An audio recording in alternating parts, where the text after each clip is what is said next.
Ang makakalinis sa puso, hindi eskwela. Hindi yung good manners and right conduct. Minsan yung good manners and right conduct, panlabas lang yan eh. Aming tao, maganda itsura sa labas eh. Pero masama ang puso. Meron talagang ganyan. Maganda kunyari paningin sa labas ng tao. Pero ang puso, kasuklam-suklam sa Diyos, nakikilala ng Diyos ang inyong mga puso. Ang paraan lang para malinis ang puso ng tao, ang salita ng Diyos. Wala na pong iba. Hindi nalilinis yan ng eskwela, hindi nalilinis yan ng correctional institution.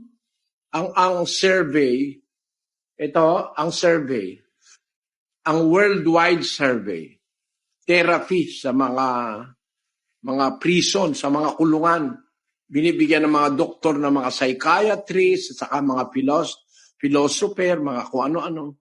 Alam nyo ang nagiging survey, 2/3 pag nakalabas, gagawa uli ng krimen. So walang kwenta yung correctional na ginawa ng tao.